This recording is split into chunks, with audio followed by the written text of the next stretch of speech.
Get cool stuff for what you were going to do anyway. Drink beer. With Buy Beer, Get Gear from Labatt, you can just snap a photo of your receipt and upload it to the website to rack up points for exclusive merch. Get points for every purchase, whether you're grabbing a pint on draft, a case for a party, or a tall boy at the stadium. Any size, any product, anywhere you buy Labatt. Buy beer, get gear. Sign up now at rewards.labattusa.com. To a cutting hill, he darts in. People actually subscribe. All across central New York. Time expired.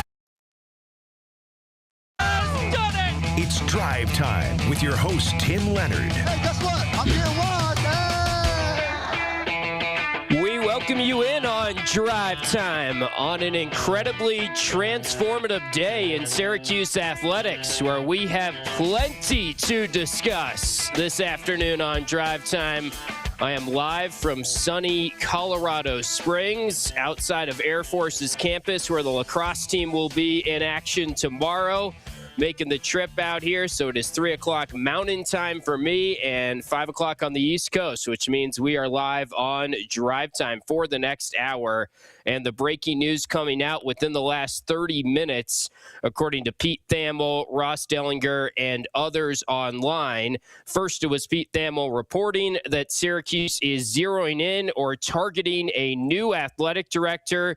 And it is not a name that you're probably thinking Syracuse was going to be targeting at the athletic director position. It is Toledo's Brian Blair, who is likely going to be, it seems like, the school's next athletic director. A deal is expected in the near future, according to Pete Thamel. And Brian Blair of Toledo, who has been there since 2022, had previous stops at Washington State as a deputy AD, was at Rice in South Carolina, where he got a graduate degree, worked his way up through the ranks. Very young guy, very impressive guy from what we're reading up on him in the last 30 minutes, because this is an out-of-left-field hire. There were some reports late in the process that he was brought in to be interviewed late in the process here for the AD. And remember, going back to this past week, we were kind of expecting some news maybe already to drop, whether that was Monday or Tuesday. Here we are on Wednesday, and Pete Thamel, who is always breaking stuff on Syracuse. I don't know who Pete Thamel talks to within the department, but he's got some good sources, and he is the one who is breaking it first. Others have kind of come in with the same type of news. And it is Toledo's Brian Blair, who we now are expecting to be the school's new athletic director. So that's one piece of news. Of course, the big news that came out this morning when I woke up here on the Mountain Time Zone, I woke up to the official news that Adrian Autry has been fired as the Syracuse basketball head coach. And the school has since confirmed that news and released a statement. And after 3 seasons, Coach Autry is out as the Syracuse men's basketball head coach. So we have that to discuss, which we knew that was coming after the Orange lost to the ACC tournament yesterday and effectively ended their season. We have that to discuss today, and we also now will be reacting live to the breaking news here that Brian Blair, the Toledo AD, is going to be the new athletic director at Syracuse, with a deal expected in the near future, according to Pete Thamel. Pete Thamel writing in his reporting online that Blair brings a reputation as a fundraiser, a strong football background, and comes from an athletic department that won 13 MAC championships in his tenure. Pretty short tenure there at Toledo, 2022 onward.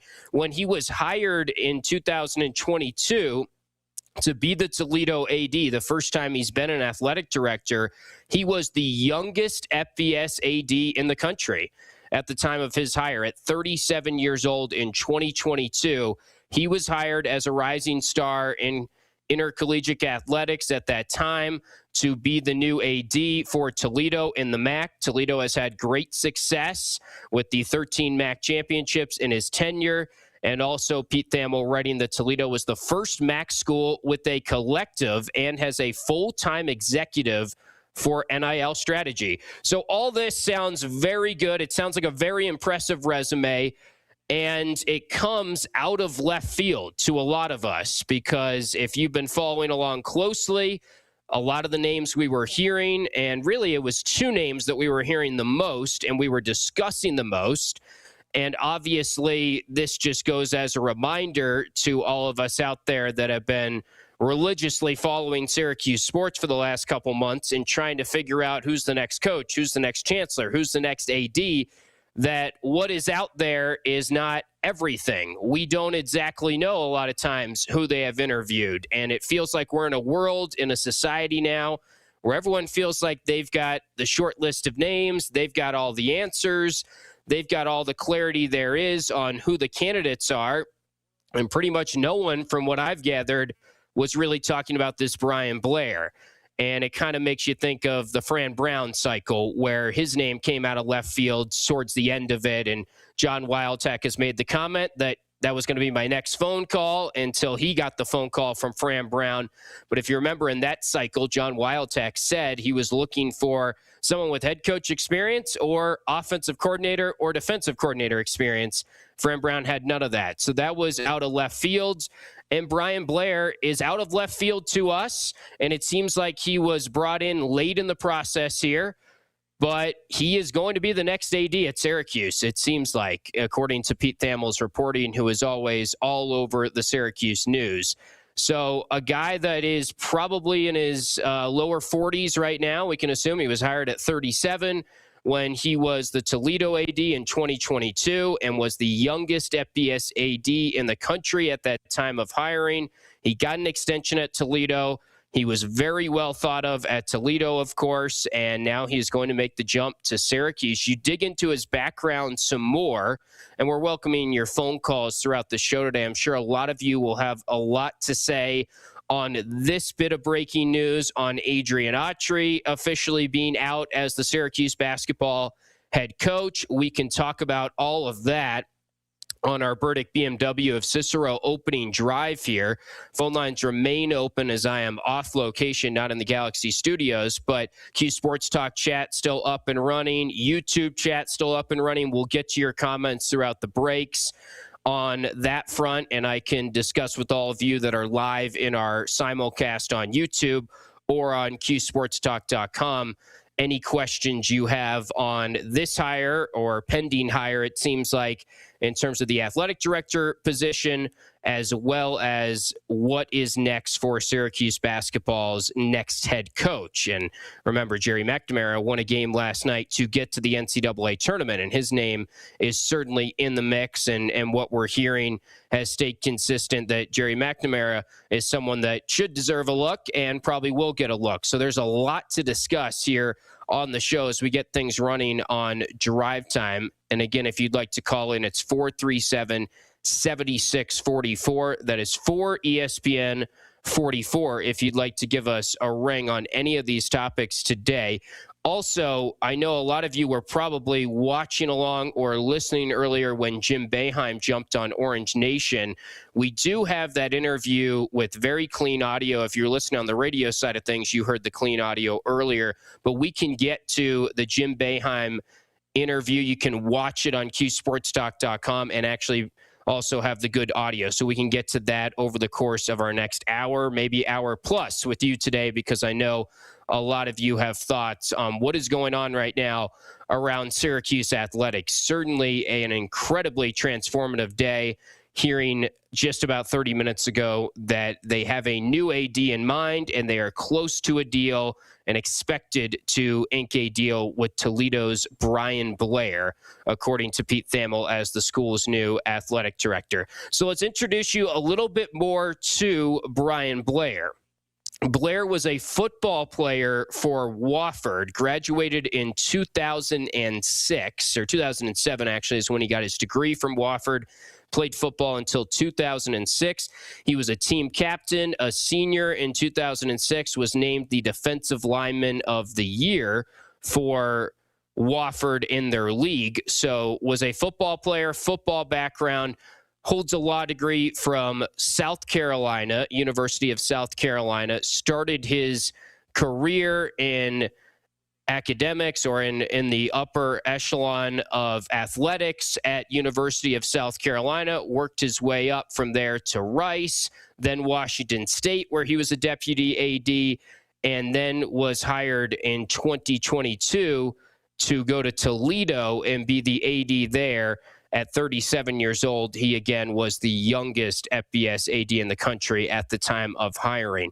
The things I like the most, just reading through his bio, and I'm sure a lot of you are just happy that it's not Heather-like, and we've had a lot of conversations with a lot of different people, be it on the phone lines or just in our Q Sports Talk chat over the last couple weeks and over the last month about why you felt they should not go in the direction of Heather-like.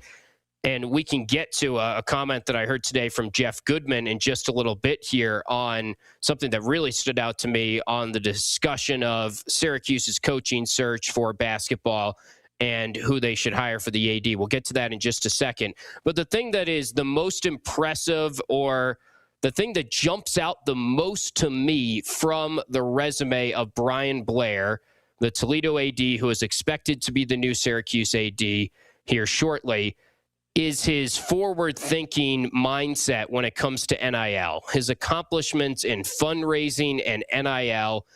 And that's the stuff that I think they really had to hit on in this particular athletic director search. And I'm sure they had a lot of qualified candidates. And I'll be very curious to hear, is that what jumped out to the Syracuse brass the most, if we ever find that information out? But to me, one of the most important things right now, one of the things that we have discussed a ton on these airwaves, is where Syracuse stands in NIL and how important NIL is in this era of college sports, and how important fundraising is in this era of college sports. And whether you think we have talked about NIL too much or we're making excuses for the head basketball coach who was fired today, Adrian Autry, let's just set that aside for a second. We can all agree that NIL is incredibly important right now. And the next head coach who is going to get interviewed by Brian Blair, and Brian Blair will pick the next head coach at Syracuse, that much very obvious if he is inked here shortly and becomes the new athletic director at Syracuse. The next head coach's biggest question is going to be, where does Syracuse stack up from a resources standpoint in basketball? Where does Syracuse stack up in NIL? And right now, the industry chatter is it's a little iffy where Syracuse is in that department. They were behind the curve. They've gotten better. But are they to the level in NIL that they could meet the expectations that this fan base has for basketball? So while some of you are frustrated that we keep bringing up NIL, and NIL might irk you that it is a part of college athletics, and I understand that it is frustrating that it just comes down a lot to the dollars that you have on your budget nowadays, this is the new reality, and Syracuse has to embrace this better. They have to do a better job at raising money, raising resources for their athletic programs. And I am not the only one saying that, and I won't be the only one saying that going forward. So the fact that Brian Blair has an impressive resume at Toledo in terms of fundraising, in terms of NIL donations, and he seems to be ahead of the curve. He seems to be a young, hungry, new AD for Syracuse that can hopefully bring better success in terms of fundraising and NIL.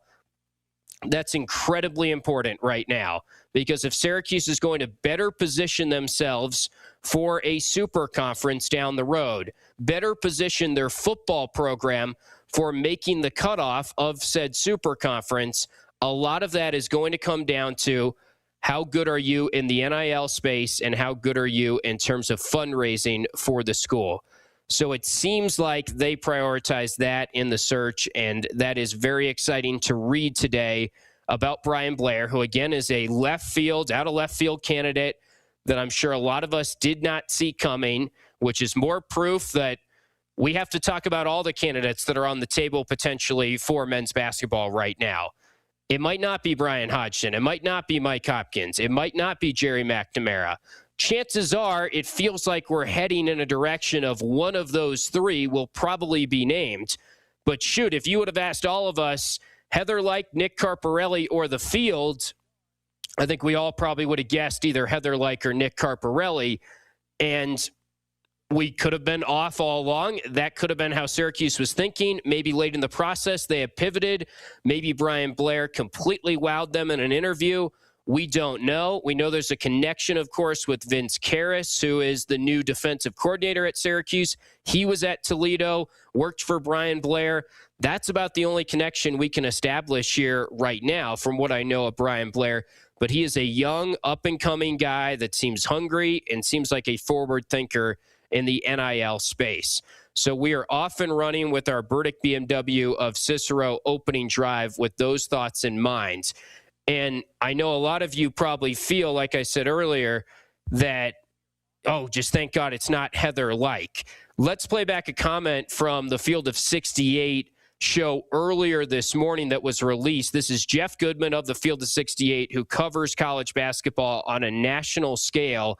And this is what he had to say earlier about the potential Syracuse basketball opening and what it would have meant if they did go the direction of Heather Lyke as the next AD at Syracuse. Multiple candidates, Rob, have told me that if Heather Lyke, who used to be the Pittsburgh AD, who's now the Syracuse deputy AD, if she is elevated to athletic director, they want no part of this job. They want no part of it. So those are pretty damning comments earlier today. It seems like Syracuse is obviously not going in the direction of Heather Lyke, and you don't know the timeline here. You don't know if they were thinking Lyke, if they were thinking Carparelli, and things changed.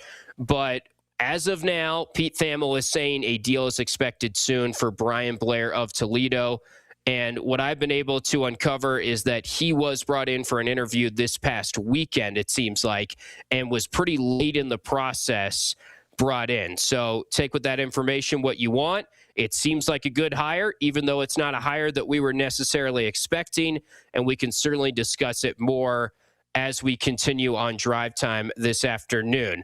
One more comment from Jeff Goodman of the Field of 68. This is a longer comment, but I thought this was very interesting from his perspective earlier today on where the Syracuse basketball job stacks up. And again, this is kind of what we have been saying here on the shows a lot about how important NIL is to attracting a good coach to come to Syracuse. Thought this was interesting. This is Jeff Goodman earlier today on where Syracuse stacks up from a resources standpoint. The number obviously is as important as anything, right? The number being how much money you're going to have for next year. A lot of coaches are scared off because the number isn't high enough to fall in line with the expectations that come with this Syracuse job. People aren't quite understanding of like, this isn't as good a job without 10, 12, 14 million. So the resources have to improve. I'm not sure they're going to improve enough to get a Josh Schertz, even a Brian Hodgson. I think people would think that sounds preposterous. Why wouldn't Brian Hodgson, who hails from upstate New York, go to Syracuse? How would you possibly turn down Syracuse? Well, you look at another job like Providence right now. They're going to have more money. Rob, they're going to have more NIL, more resources to get players. And frankly, that's what matters most to a lot of these coaches right now. So I think Hodgson's certainly in play here. Don't know, number one, if he's the guy. Number two, if he would even take it. All right, so that was Jeff Goodman earlier today on a Field of 68 show with Rob Doster discussing where the Syracuse job stacks up. And we can continue that conversation as well as we continue on Drive Time. That was our Burdick BMW of Cicero opening drive. We've got lots to discuss on the show this afternoon. Syracuse has a new AD, it looks like, and Syracuse has officially fired Adrian Autry as their basketball coach. A transformative day in Syracuse athletics, and our phone lines are open for the next hour if you'd like to talk about any and all of it at 315-437 76-44. We will also play back the comments earlier today from Jim Boeheim, which was very fascinating to get his perspective on all of this. It came out before the athletic director announcement that we're just finding out about 30 minutes ago, courtesy of Pete Thamel's reporting that it's going to be Brian Blair, the Toledo AD, who Syracuse is expected to ink a deal with and hire here in the near future. So plenty to discuss. We'll take a timeout and we'll come back with more of your thoughts on this important day in Syracuse athletics. You're listening to Drive Time on ESPN Radio and QSportsTalk.com. Catch the I don't think Jeff ever said, Philly, that Hodgson is a done deal. You're going to have to find that for me.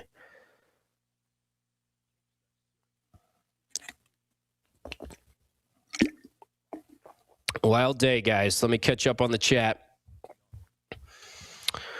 Blair seems like a good hire. Yeah, we'll see. I mean, don't know a ton about him, and it's going to be fascinating. Hopefully we can get him on these airwaves this week.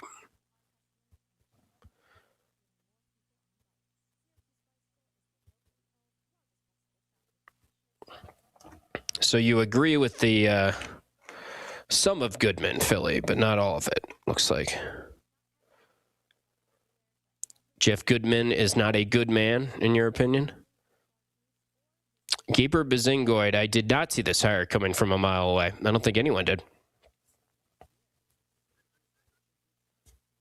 Yeah, that's all from his bio, San Diego Cuse. The percentage of growth he's had in like donations and gifts is very impressive. Of course, when you're reading the bio, you're getting all the good stuff, but he does have an impressive bio on Toledo's website and an impressive resume.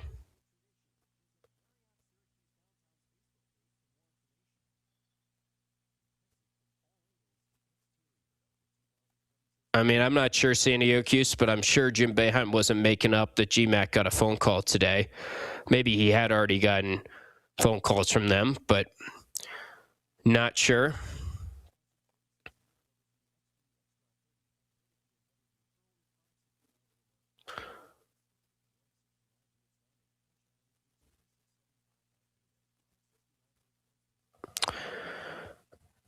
I don't know. I've heard those rumors, Philly, on Jeff Goodman, but from my interaction with him, he's a great guy, and obviously not everyone has a flawless resume. I mean, there are a lot of people that you could say that about, I'm sure. I'm just going off of what he's reporting because I think it's noteworthy for sure. I'm not going to, make any comments on if those are true or not. I just don't know enough. And honestly, I mean, if they're true, that obviously makes you think differently about him, but I trust his reporting. That's the most important thing.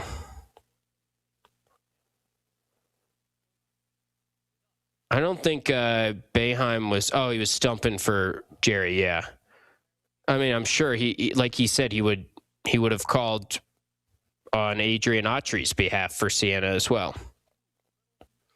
Yeah, I think it's an interesting conversation. Are they the top job right now? I would lean Syracuse is the top job, but I do think the resources versus expectations of the fan base conversation is a fascinating one.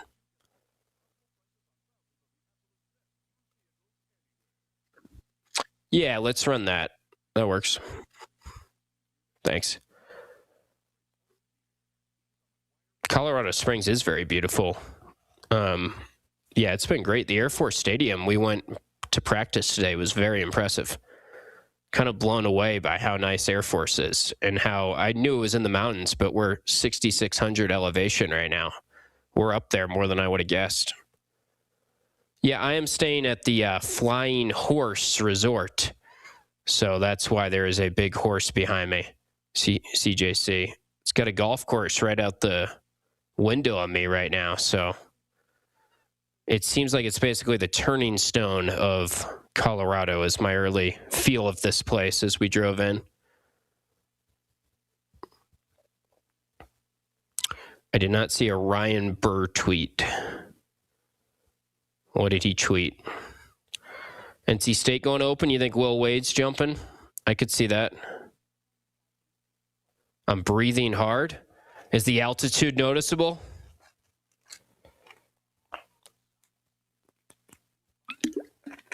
Could just be with this mic set Watch up. your favorite ESPN Syracuse sports talk shows on QSportsTalk.com.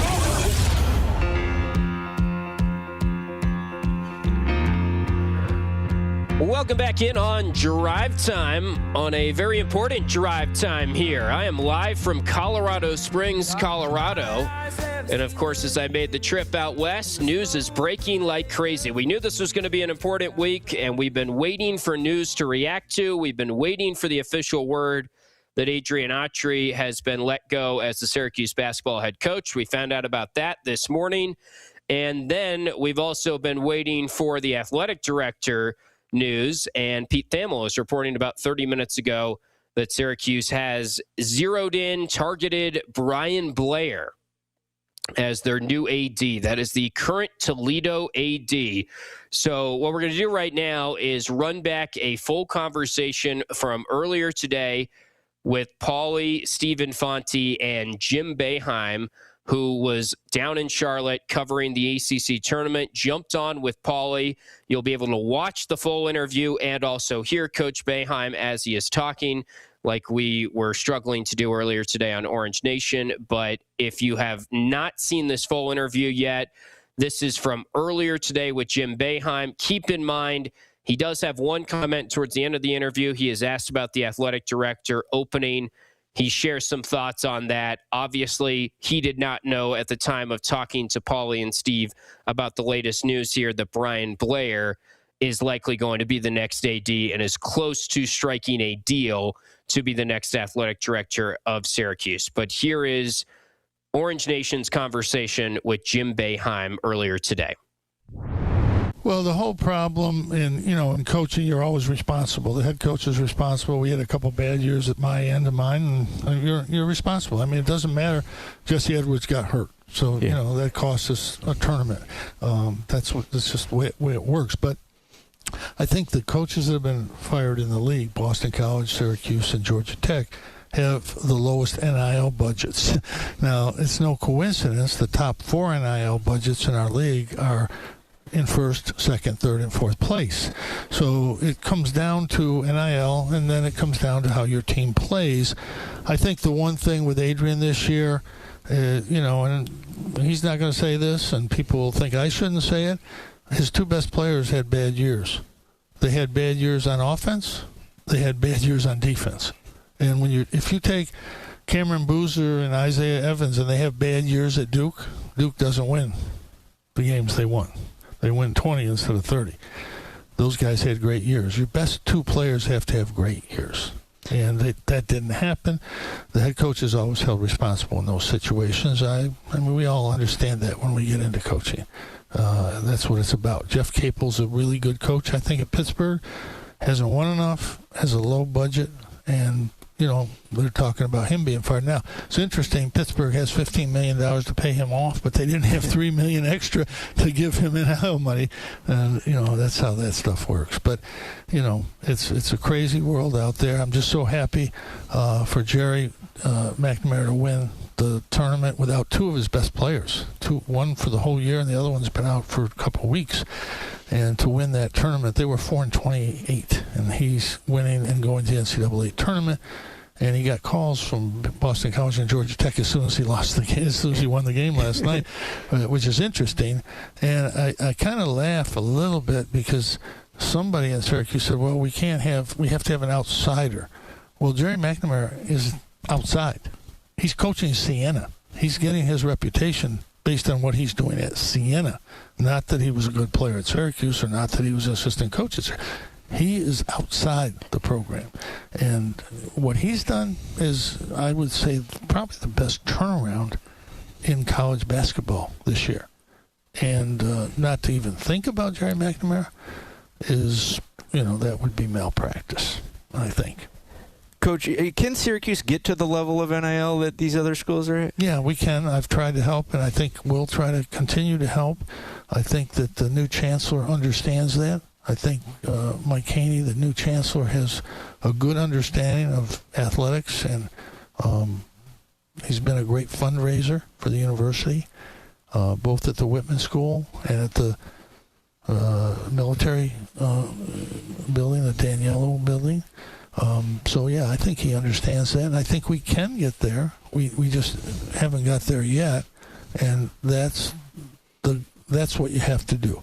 For football and basketball, I think Fran Brown's an excellent recruiter. I think he's a good football coach, and if he gets the resources, I mean, football's crazy now. It's not what people are talking about in Syracuse. It's not $20 million or $20. It's $35 million for football. That's what the big time schools are paying.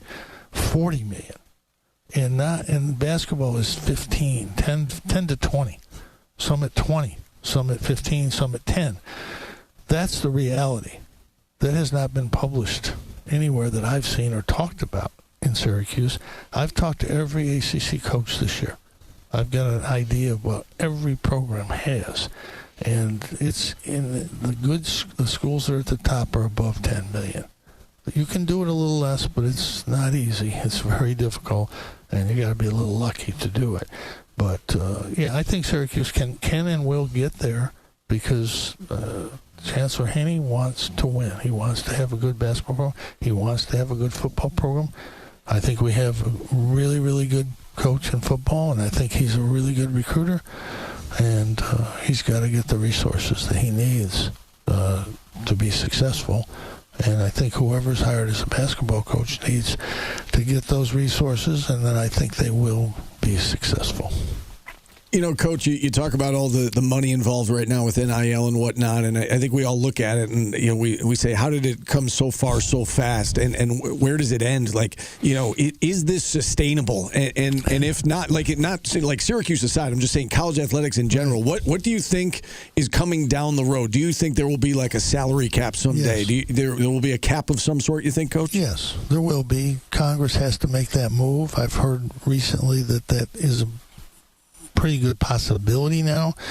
But when you say about sustainable, Steve, this was said five years ago. It's not sustainable. Yeah. And guess where we are now? It's still going, and people are still coming up with the money. Alumni want to win, and when you give them the opportunity to get players, once you open that door, and this is what I was afraid of from the beginning. You know, Jay Billis said, well, it's good for players to get their T-shirts or speaking. And yeah, that's true, but it's going to go past that, and it's gone way past that, obviously. And that has to be federal legislation. It has to be a salary cap. There has to be a contract. There has to be. It's pro sports. You know, I just talked to Carlos Boozer last night. I said, Carlos, imagine if the NBA had unrestricted, you could go wherever you want. I mean, Shea would get $100 million. Jokic, $100 million to play. That's what would happen, because some owner would say, we want to get that guy. And you have to have contracts, you have to have a salary cap, you have to have some kind of controls, and it takes federal legislation to do that. You don't want to make basketball, football players employees. You got to make everybody employees. It's too much money, too many things that come into play when you do that. And but they have to get a solution. I think it will come. Because people are starting to, at the higher levels are starting to say, hey, we got to do something. But you also can't do what somebody said last week, go back to the way it was. That's never happening. The courts would never allow that. So players got to get money. They're going to get money. It's just got to be, regulated. I mean, if players were only able to get $25 million total or something like that, I mean, that should be enough. Scale it back. Instead of football players getting $30 million like they are now, or 40, they get 15. They get 12. Basketball players get 6, something. And then other sports get money. That's what has to happen, and it's just a matter of getting legislation to make that happen. Coach, when you look at where Syracuse basketball goes from here, what would you like to see in the new head coach, the next head coach, the leader of this program? Well, first of all, you don't get somebody inside, outside the program. You get the best coach you can get. That's what you do. It doesn't matter where he's from or who he is. You get the best coach you can get, and that's what you try to do. I mean, just look at Indiana in football. They got the best coach they could find. They gave him the money, and he won the national championship in football. Look at our league. Virginia got a good coach. They gave him the money. He won. Louisville, they were terrible. They got a good coach. They gave him the money. He's winning. It's a simple formula. This is not rocket science.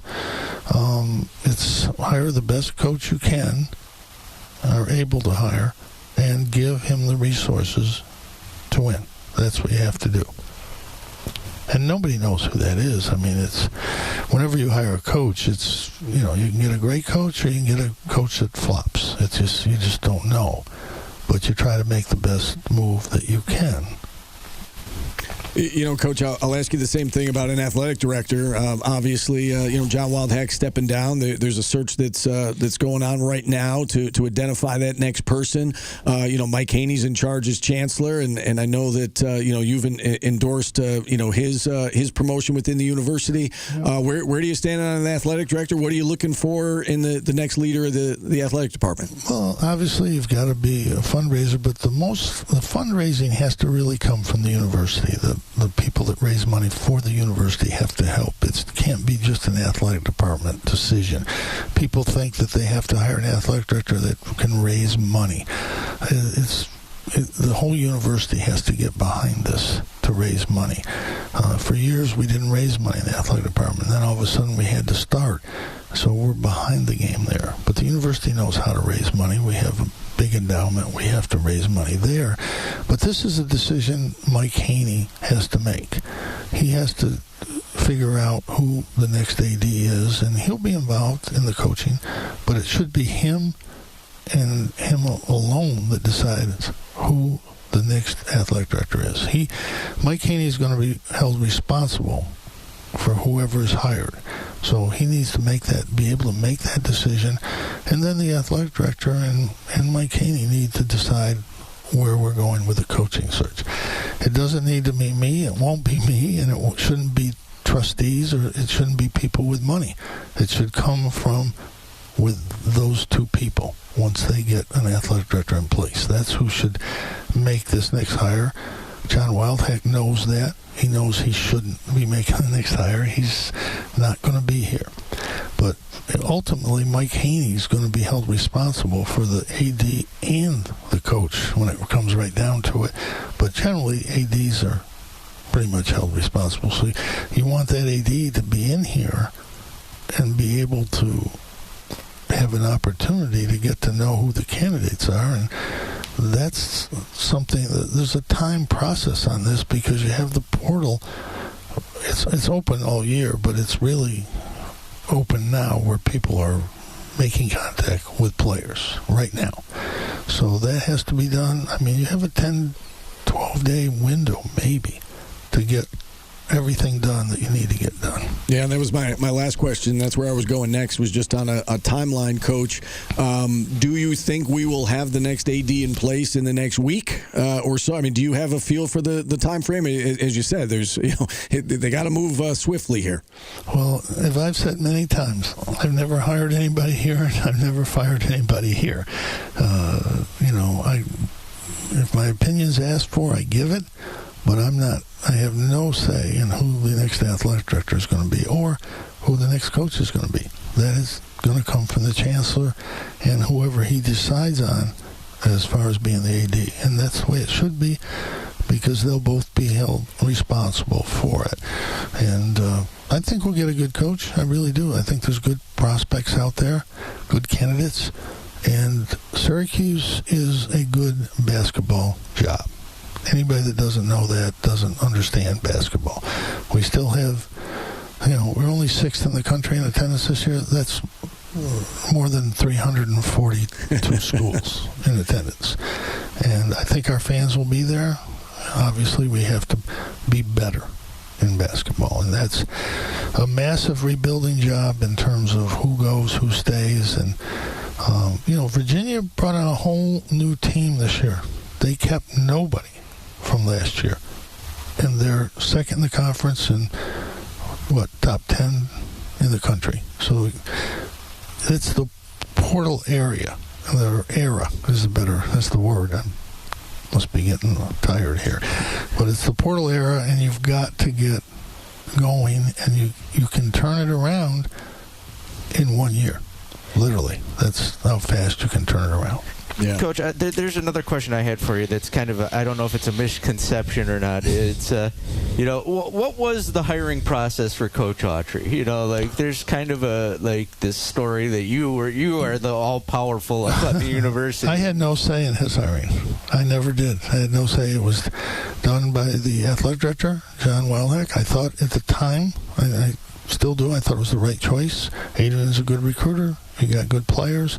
And I thought he did that as a head coach. I thought they did a good job of adjusting to the portal. I thought they had really talented players this year that didn't play well.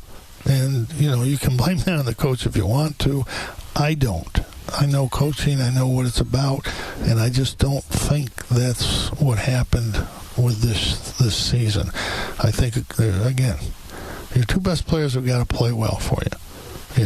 And people will now criticize me because I'm calling out a player or something, but the facts are the facts. And, the coach does take responsibility. That's why Adrian Autry is not going to coach here next year. But he got let down by those guys, I think. And I think they would say the same thing. I think they would say, we didn't play well, and that's the fact. But you can... when Adrian got hired, it was the right choice. I love Jerry McNamara, but Adrian had been there longer, was more experienced, and had a better recruiting area. I called Siena 10 times and talked to the president 4 times because I said, this guy can coach. And I would have called for Adrian the same way, but this guy can coach. And he obviously has proven that to be more than true. He's been called already by 2 or 3 schools, and they just won last night. But that's the way these schools are, too. If Jerry had lost last night, those 2 schools wouldn't call him. And he's still the same coach. But, that's the way it works in college and people who hire in college. It shouldn't be related to that. It should be, is this guy the best coach? Some guys win tournaments, and they're not that good at coaches. But that's how coaches get hired, basically, when you're at a lower level. You win your league or you win your tournament, and that draws attention to you. But no, Adrian was the right choice. It just hasn't worked out. I've explained the reasons, and they are what they are. All right, so that was Jim Boeheim earlier today. That conversation recorded on Orange Nation was recorded live from the ACC tournament in Charlotte earlier today with Jim next to Paulie and Steve here in our studios. So, of course, any comments he had towards the end of that on the athletic director positioning, it is fascinating kind of listening back to it. He said right off the top that fundraising is going to be important, and that seems to be one thing that really stands out about Brian Blair's resume. Brian Blair is the current Toledo AD and who we are now expecting to be the new Syracuse athletic director, according to Pete Thamel's report, which came out about an hour ago. So we will open up the conversation a little bit more, open it up to your phone calls, and also if you'd like to jump on in the Q Sports Talk chat on YouTube or Twitch, we can get to some of your comments in the chat as well as we continue with Drive Time. 437-7644 is the phone number to call if you'd like to chime in on anything you heard there from Coach Boeheim or any of the news today. Coach Autry fired this morning, and Syracuse seems to be about ready to land their next AD. According to Pete Thamel's report, a deal is coming, and when Pete Thamel reports something like that, we usually know that means it is going to be the next AD, and Brian Blair is the guy that he is saying is going to be the next AD, most likely at Syracuse. Brian Blair is the current Toledo AD. We're back with more Drive Time. You're listening to it on ESPN Radio and watching it on QSportsTalk.com. This is Orange Nation.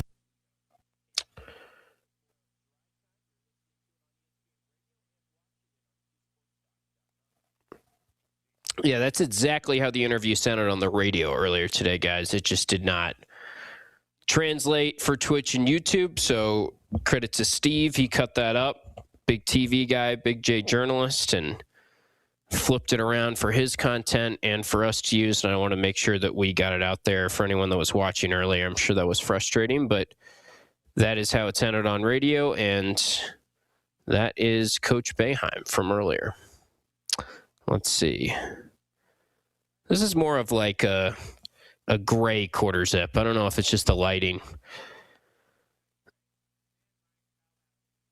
Yeah, it is a little, the altitude and elevation, Ryan, plays a little bit of a factor for sure. I mean, this is going to be interesting to see how the lacrosse team handles it. 6,600. Okay. Thank you, Paulie. Gavendo and Joe. Okay, thanks, David.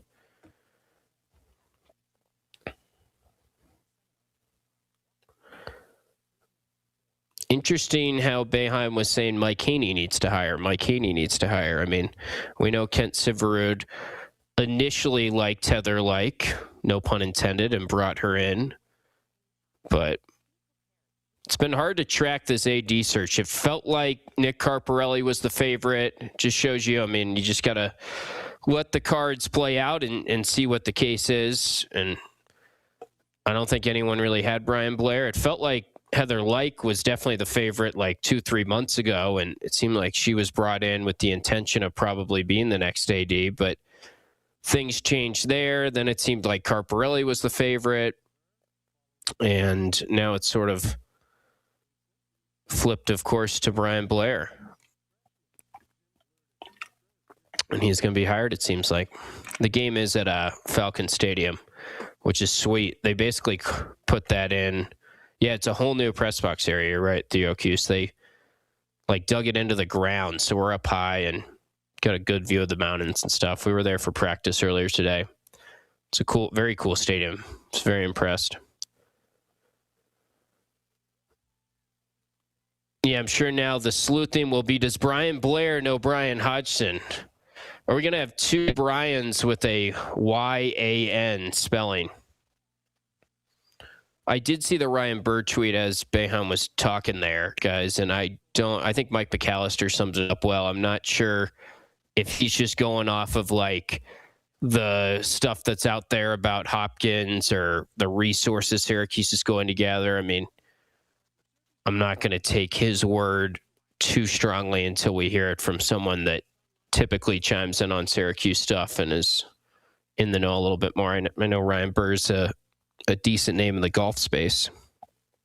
I'm not saying he's wrong, but it's hard to know for certain where he's getting that from.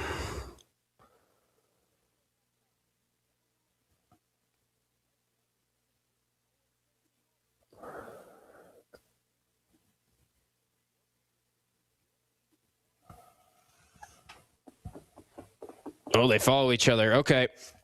Deal's done. Why even do the show? It's Brian Hodgson.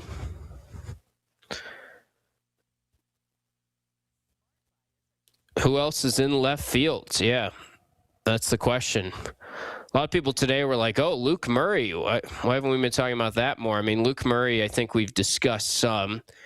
He has no head coaching experience, so I don't know if I'd be jumping at the chance to hire him, but also just depends on how it goes. I mean, what Goodman said I thought was spot on, and I shared that because I feel like that's kind of what we've been saying, and I want it out there that, you know, this is also kind of the national view of the Syracuse job too, and They then got into a conversation, Goodman and Rob Doster, of what's a better job, Providence or Syracuse, which I'm sure a lot of you would scoff at that. But Providence, it's reported they were around $11 million in budget last year, and Syracuse was just under $8 million. So Josh Schertz or Brian Hodgson are going to want to go to a job that is well-positioned resources-wise, and it's possible that Syracuse raises it. We'll see. ESPN 97.7 and 100.1. Watch live on QSportsTalk.com.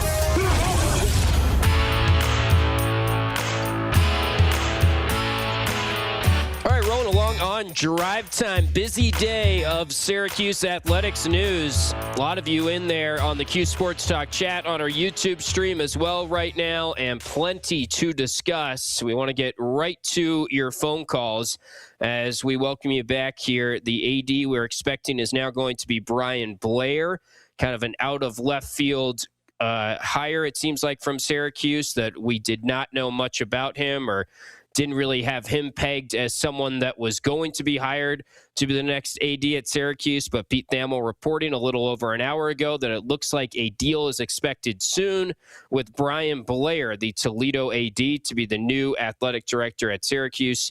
And, of course, also news becoming official this morning that Adrian Autry has been fired as the basketball head coach for Syracuse. Let's start with Gavendo, who is on line number one. Gavendo, what's on your mind this afternoon? Crazy day. Yeah. I want to know, when is the timestamp that we need to have the head coach locked in by in order to hit the portal running? Well, the portal right? Yeah, the portal officially opens April 7th, so after the national championship game. But I would like to see, if you're asking, like, what's the ideal timeline? I mean, I think maximum a couple weeks from now. We're talking on March 11th. I would say we likely will know by the end of this month, and I would hope that sooner rather than later. So maybe you know about a new head coach like in the March 20th range, if I was ballparking it right now. I did see that Oregon State kind of became the first today that has hired a new head coach, it seems like, or at least there's reporting that they're going to hire the Michigan assistant. So that will be the first one. I mean, Syracuse is not behind at all right now, and they're in good position, I'd say, if they get Brian Blair in, they introduce him, and then he can do his round of interviews, and hopefully it can be a pretty swift decision from there, given that they've already, I'm sure, started talking to candidates. I would expect maybe March 20th or somewhere in that time period we'd know. And then from there, that coach could come in, he could get a lay of the land, and he could hit the portal running once it does open. That would allow plenty of time to do all those things. Well, I like how Jerry has entered himself into the chat, and I don't know if he's going to be, if he'll take the job, if he's going to be offered the job. They didn't offer him the job the last time. I don't even think they even interviewed anybody for it, so we'll see if he wants to take it. The other thing, too, is he's got a complete package of coaches that can coach every position on the court, and that's something that we lacked, and I'm looking forward to somebody with that type of crew to come in and just take over right away. Certainly, Jerry, making the NCAA tournament is going to make it a little bit easier of a selling point, I would say, to the Syracuse fan base if they did hire him. So it's fascinating. I mean, my opinion on it, Gavendo, is I thought Jerry was a good coach and a worthy candidate before last night, kind of like what Coach Boeheim was saying. But it does feel like he's going to get looks from, Boeheim said he got calls from Georgia Tech and Boston College. He said 3 schools.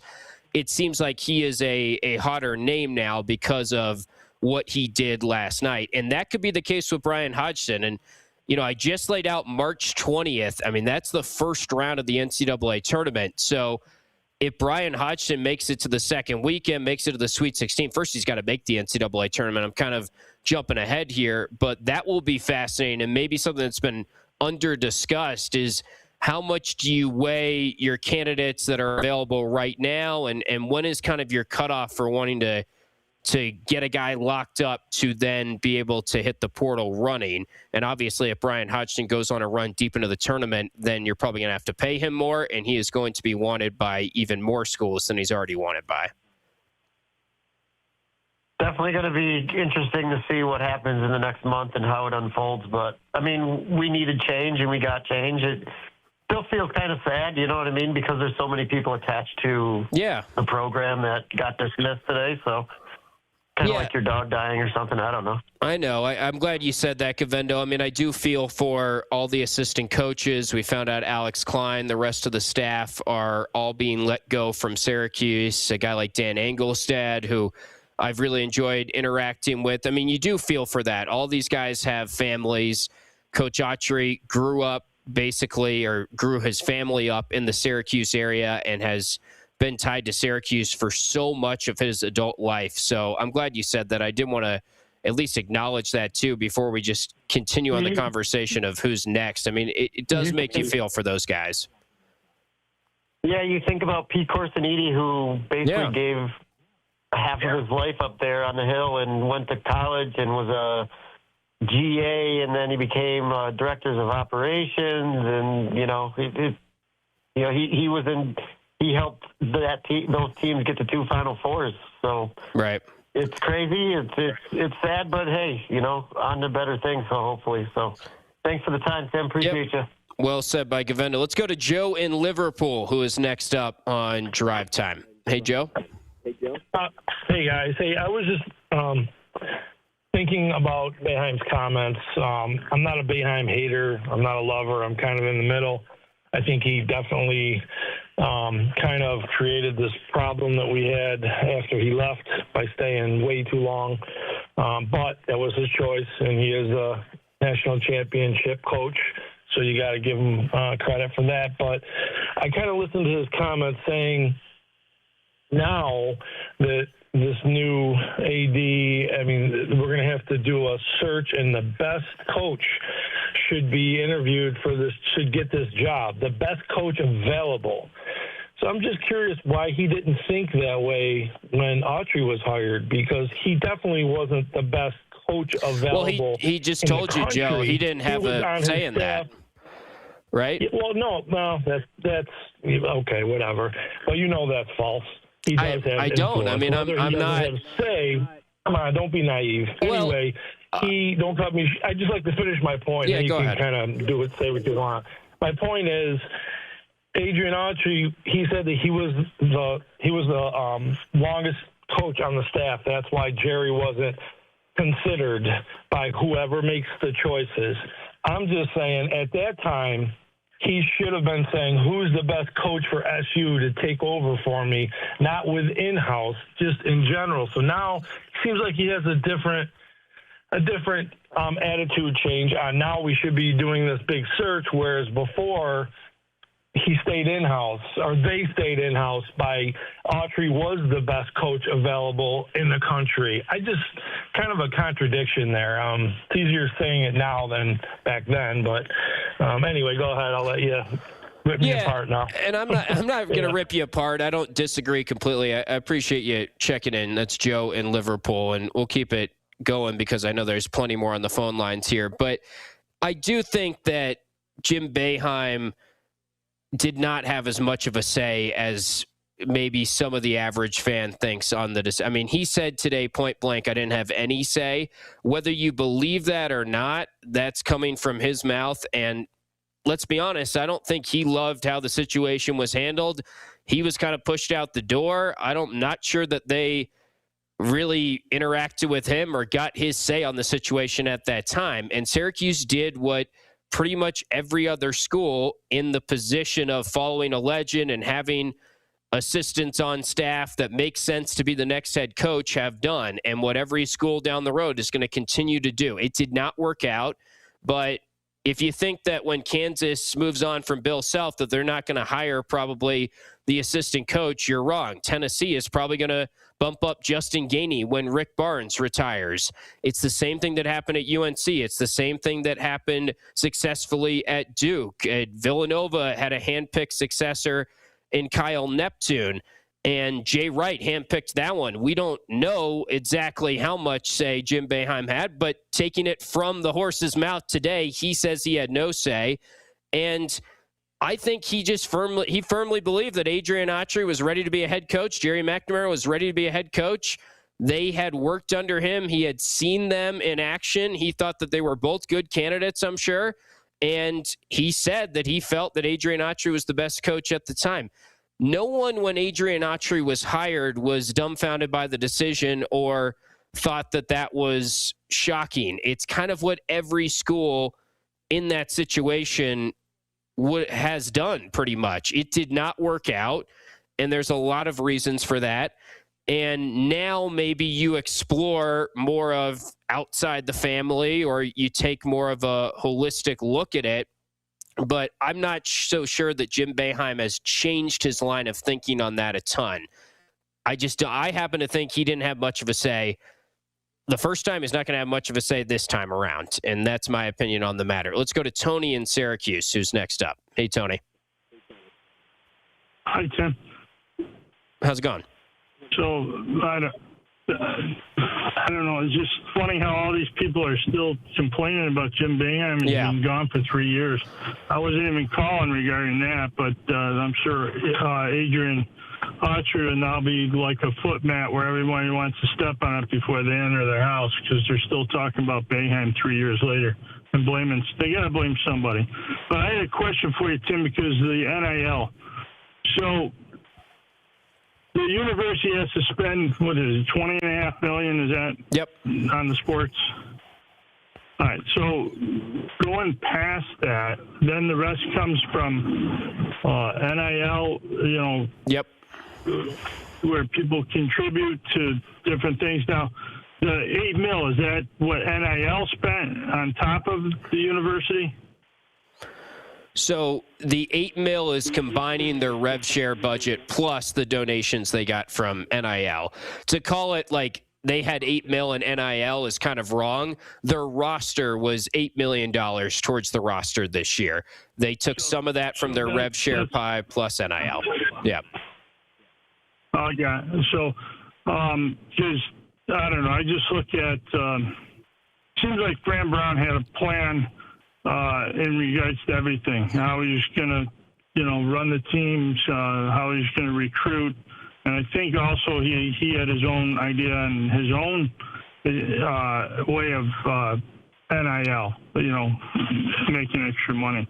So I was just curious as to how that played out. So the bottom line is you got to get donors, and if the donor wants to specifically earmark money to men's basketball, then that money does go to men's basketball. Same thing with any other sport. Yeah. No, I'm glad you brought it up, Tony, and we'll let you go. We got plenty more callers to get to, and we'll get to Dro after we work in a timeout here. We do have to. We're already past the ending of the show typically, and we still have one more break to get to, but that's perfectly fine. I'll go long today. Obviously, it's an important day, and if you'd like to call in, you could be next right after Dro at 437-7644. The conversation on NIL, there's a lot of you that are tired of having the NIL conversation, and there's probably a lot of you that have listened to these shows religiously, and you're tired of me just saying the same things about NIL, and I understand that. I'm tired of saying the same things about NIL as well, and there's a lot of things that you could critique about how much NIL matters and how much money matters in college athletics, but the bottom line is this. The reality right now is when Brian Hodgson gets an interview at Syracuse, or Jerry McNamara gets an interview at Syracuse, or Mike Hopkins or Josh Schertz, as Jeff Goodman laid out earlier, and as we have been saying, the first question probably he is going to ask, and the most important thing he wants to know is what's his number, as Jeff Goodman said. What is the number that they have to spend on their roster next year?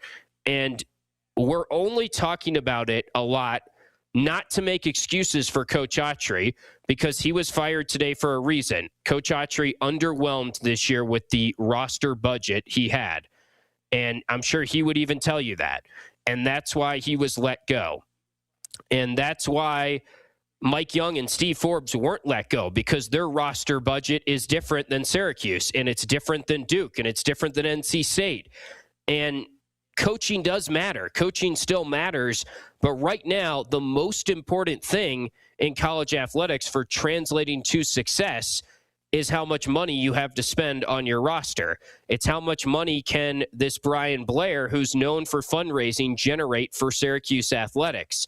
So if you think we are talking about this too much, I just don't understand that, because that is everything. If any coach I've talked to in the industry, anyone that follows college athletics right now, the first thing they want to know is, what is the NIL at Syracuse? And that is the most important thing for trying to figure out how good that job is. There's other factors, but that's the most important factor, and it's going to stay the most important factor.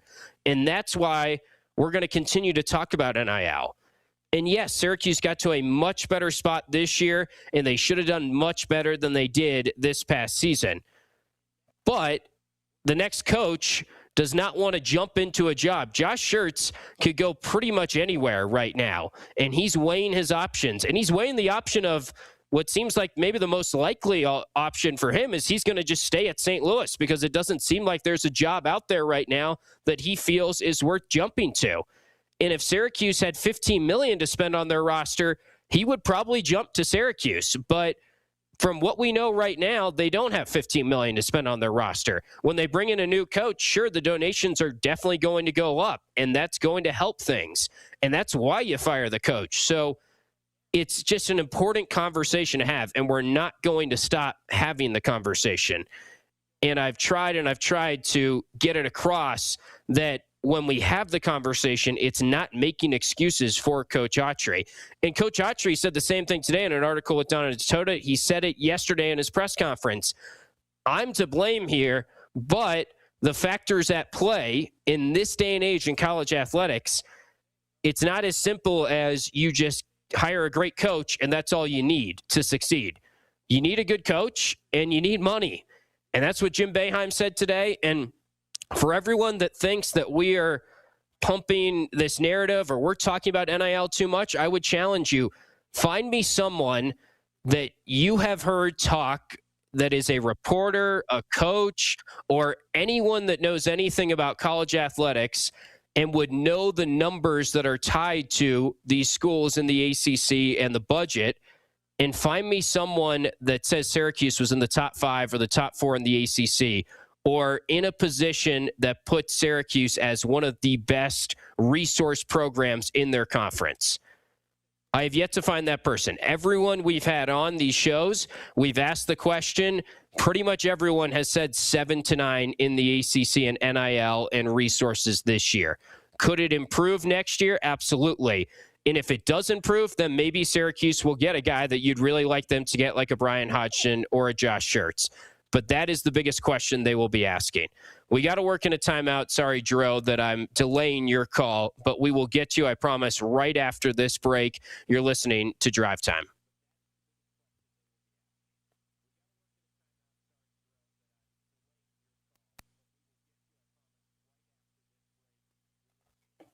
I assume we went to break. I didn't hear it. Yes, San Diego Cuse. I'd like to know, too, what he's doing to help out. But I'm sure he's trying.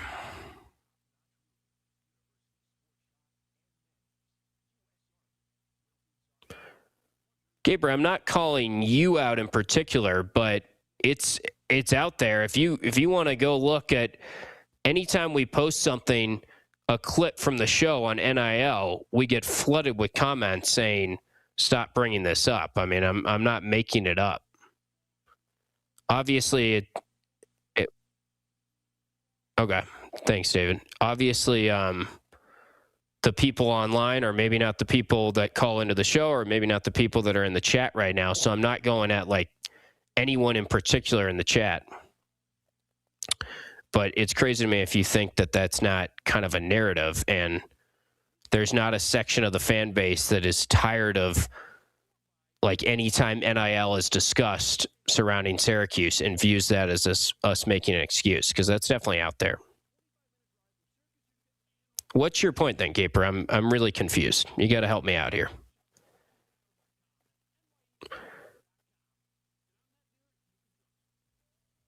I don't think I get pissy when we say other schools do more with less. I really don't. I mean, certainly Hofstra did more this year than Syracuse, or Siena is doing. Like, there are examples. I don't think I've denied that, but if it is the most important thing, can we agree that it's the most important thing right now that Brian Hodgson probably cares about, and it's the most important thing probably for generating wins for Syracuse going forward is where their resources are at?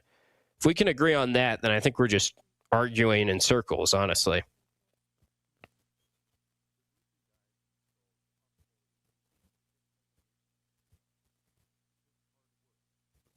Yeah, chat's been pretty calm. I agree, Govindo. Yeah, maybe we're going to go until Mountain Time, 6 p.m. at this rate. I will engage with the YouTube chat. Cuse Vegas. In the YouTube chat. I'm trying to catch up. We're talking about Etan Thomas. Yeah, I don't really agree with everything Etan has said, to put it lightly.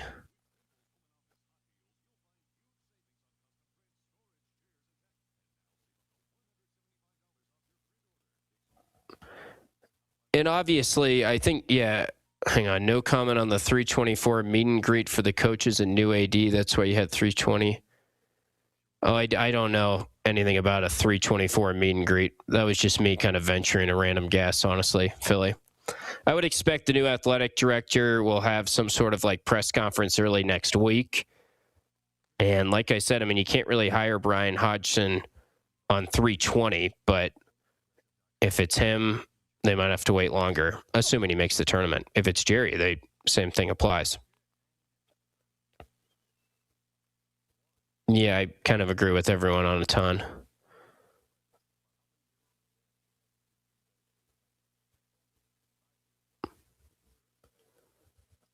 Do we agree on that, Gaper, though? Did we find something we agree on? You didn't comment back when I asked the question. Do you agree that the most important question from the coach right now is NIL, or where is Syracuse at from an NIL standpoint?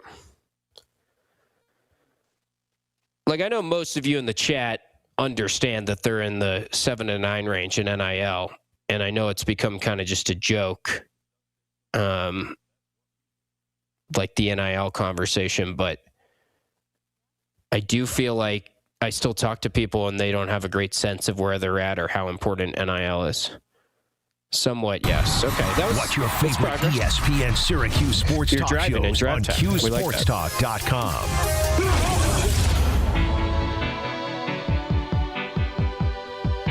All right, we're already 11 minutes over when the show was supposed to end, and we have a couple more callers to get to, and I'm going to stop yapping and just go right to Dro and Clay because he has been waiting patiently. Hey, Dro, how's it going? It's going well, man. Thanks. So, in my personal opinion, I believe the Hodgson deal is going to happen. I believe he'll be our next coach. That's from a couple people I do trust. So the question then becomes, when can he be announced as the head coach? It will be a deal done, I believe, that will happen before he enters his conference tournament this weekend or potentially the NCAA tournament. But it will not be officially announced until his season is over.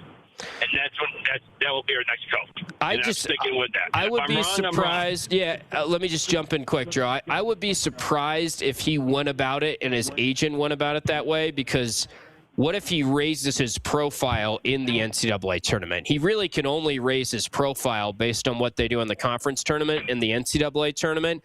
And you heard the conversation earlier, Jim Boeheim saying that Jerry McNamara got calls this morning from Georgia Tech and Boston College after they won last night. So when he makes the NCAA tournament officially, if that happens, if he were to go win a game in the NCAA tournament, all of a sudden he's in a much better spot leverage-wise. Even if he wants the Syracuse job, he can then get more money out of Syracuse, and he can get into more of a bidding war with other schools, or, you know, make it a bidding war for his services. So I would be surprised if there's any unofficial deal until his team is at least into the NCAA tournament and maybe his stock is at an all-time high at that point, you know?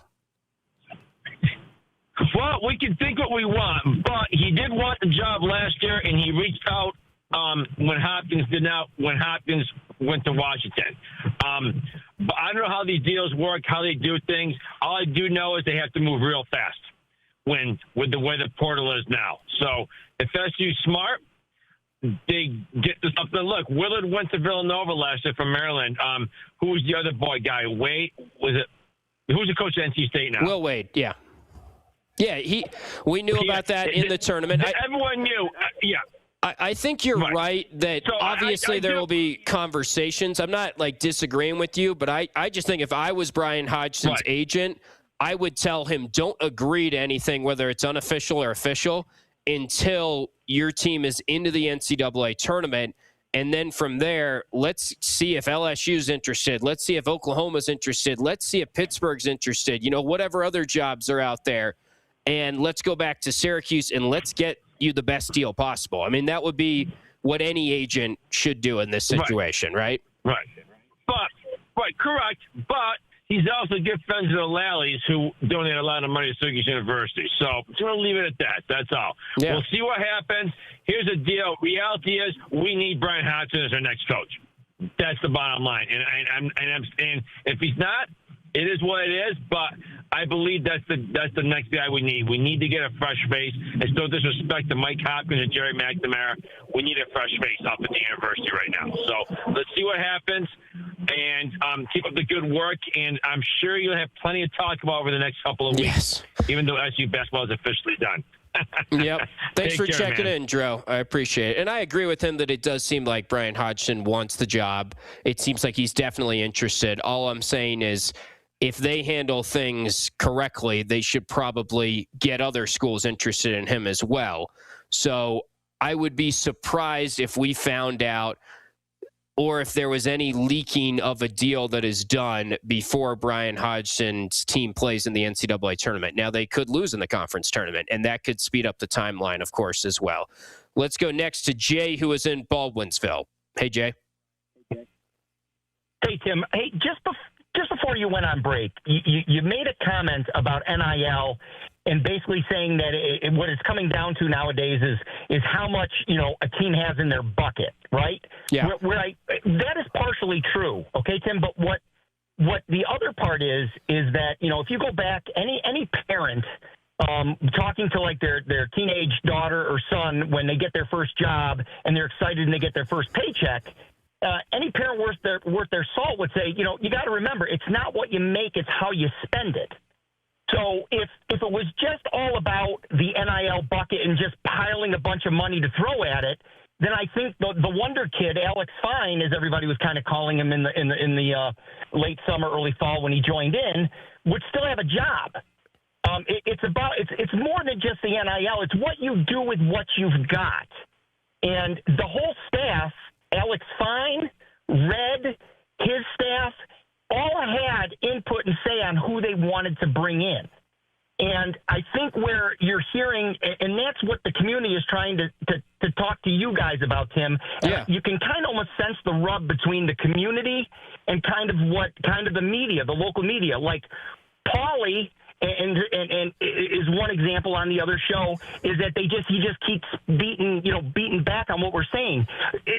Tim, our community here, and I'm just throwing out a number I don't know. We're a blue collar community. I don't know what our average salary is here in Central New York. I'm just going to throw out a number. Average salary from bottom to top, the average in the middle. What, 50,000? Yeah, something 60, like that. 000? Who knows? Sure. And right, who knows? But what I'm saying, it's certainly not the high end on what's going on up at the Hill now. But it gets very exhausting on the community's part when you have a situation like that, and that's why they're so passionate, and that's why they're demanding changes. And it's not you can't just throw money at a problem, and you can't keep going out to the community and saying we need more money. Well, what's our return on investment? Sure. How are you spending this money? And we need to get a new staff in here to do that. So I think that's the rub back and forth. You're a blue-collar community looking at a coach making 1.8, looking at an $8 million bucket of money to give 9-10 kids basically on that team. And it's just this is where all the friction's coming from, the back and forth, and it's unfortunate. I just hope it all simmers down soon. But it's not just all on the bucket of money that you can make. It's how do you spend it? Absolutely. What do you do with that money? Jay, that's a great point, and I think it's a valid kind of critique. We probably could have addressed that a little bit more over the course of the last couple of months. I think we've talked about how, from my vantage point, they misused their resources clearly on JJ, where they were in a position that they felt like they had to keep JJ probably to have any chance of succeeding, to have any chance of probably then keeping Donnie. And as Jim Boeheim said today a couple different times, their two best players just didn't deliver offensively or defensively. So, yes, I think you're spot on that they didn't use the $8 million as well as they could, or just under $8 million, whatever it is. They could have been better about the way they use their resources, but it's still the reason why I feel it's necessary to keep having the conversation is if Brian Hodgson gets a call from Providence and they have $11 million to spend on the roster and Syracuse has $8 million to spend on the roster, like the reports are this year, then he's going to consider Providence more, right? So, and then you have more of an opportunity to whiff on some guys, and that's why. Ultimately, yes, you have to spend the money well, and there are a lot of schools out there that use their money way better than Syracuse. So I hear you on that. I think it's a valid critique, but I still just feel that the next coach is going to care a lot about that number and that figure. Real quick, Tim, and I know you're against it, but to be honest with you, the most second important hire, in my opinion, coming up with the basketball team is the position, is this relatively new phenomenon of general manager in college athletics. I mean, and to be honest with you, I'll be honest with you, I was shaking my head with it when this Alex came in. I'm looking at him. What's his real qualifications? And I'm exaggerating a little bit, but what I was seeing was an individual that went to SU and then also did almost like an internship with the Knicks. He was more than that. Again, I'm exaggerating there. Sure. Okay. Okay. A little bit. Let's put it this way. He wasn't seasoned, okay? And I get that because it's a newer position in college. But this next pick is going to be crucial for the GM position. Especially with teams that don't have, or colleges that don't have buckets of money, that aren't in the SEC. So right. This and is Jay, very, very, very I'll say important. this, that ties back to money in my eyes too, because from what we've gathered, it doesn't seem like Syracuse had a ton of money to spend on their assistant coaches, to spend on their general manager. If they were offering more from a salary standpoint, maybe they would have gotten someone that you would call more seasoned than Alex Klein, right? So they have to have more resources at play for not just the roster, but the coaching staff pool as well. Because you just look at this year, Pete Corsiniti was added as an assistant coach, but he stayed the director of basketball operations. So they basically just made him do more work for the same amount of people on staff. It's not like they added another assistant coach or they expanded their pool of money that they were giving to assistants.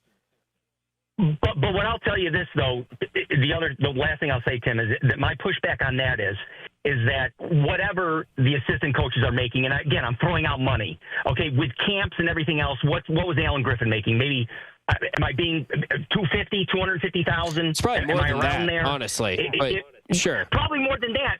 But listen, Tim, that's a pretty good nut up here for Central New York. Yeah, but it's all relative, right? That's so you're trying to get the best general manager. Just let me finish. You're trying to get the best GM possible, right? Sure. And if a GM has the it's the same conversation we're having with Brian Hodgson right now. If he has more money on the table from another school, it's like any walk of life. If I got a position tomorrow that has more money, I'm going to strongly consider it. I'm sure you feel the same way, Jay. So I understand that these guys are making a ton of money, but it's the money that is relative to their peers or relative to other schools in the conference that Syracuse needs to be level with or better than, right?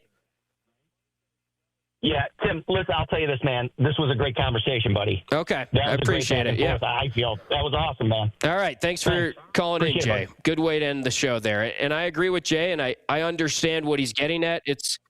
it's a blue-collar town for sure, and that factors in. And I said good way to end the show, and now I'm here. We got 2 more callers. So we're going to keep going. It's drive time, overtime to the max here. Let's go to Jordan in Baldwinsville, who is next up. Hey, Jordan. Hi, Tim. So I'd say now that Adrian Arthur's gone, we stay in-house and we get GMAC. No Brian Hodgson. All right. Well, GMAC looked pretty good last night, so it does feel like he's going to be more in the conversation maybe. Or, a couple weeks ago we felt like a lot of people had narrowed their list to 2, and that's based on the chatter that was out there of Mike Hopkins and Brian Hodgson. Now I think you firmly have to put Jerry in the conversation, and it's more of will it be one of those 3 and not one of Hodgson or Hopkins. I think Jerry McNamara would be a good hire if they go that route. And I think he's going to be looked at by other schools in the conference, other schools around the country.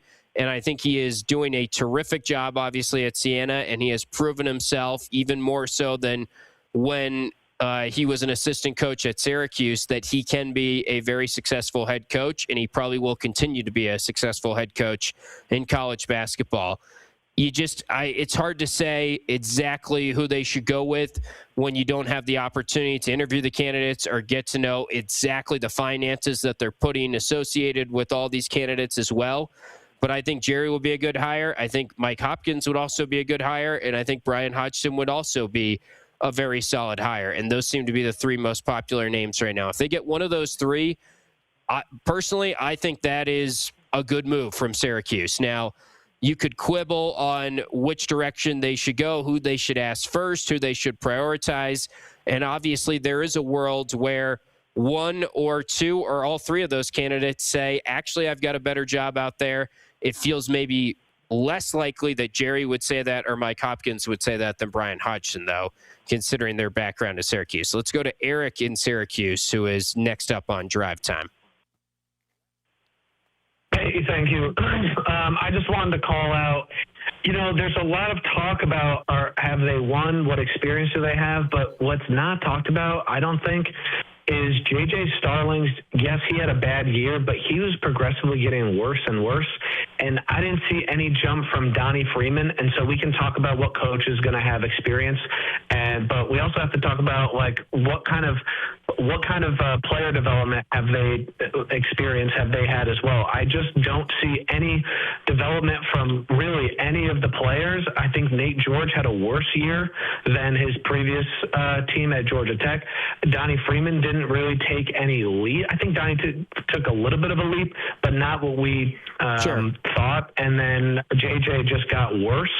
And, respect to those guys. And then the last thing I'll say is to the Jerry, I think they're going to go outside the program, but Jerry would sell tickets and he would get buy-in from the community and investors. I just, if tomorrow a headline said Brian Hodgkin is the next coach versus Jerry McNamara is the next coach, I think there's a lot more interactions and buzz around the Jerry being hired versus the other way around. So that's my thought. Thanks. Yeah, I think you're spot on about that. There have been a lot of people that have called in and advocated for Jerry. The caller before you, Eric, just said the same thing. So I do think that they're really in a good position if it's any of the 3 guys I just laid out, from raising money or enhancing their donations, fundraising, NIL contributions from the community, because I think Brian Hodgson is the type of candidate that, hearing him speak, he would have kind of the Fran Brown effect a little bit. Now, it's hard to put him on that pedestal because Fran Brown was an incredibly motivational press conference, introductory press conference. He really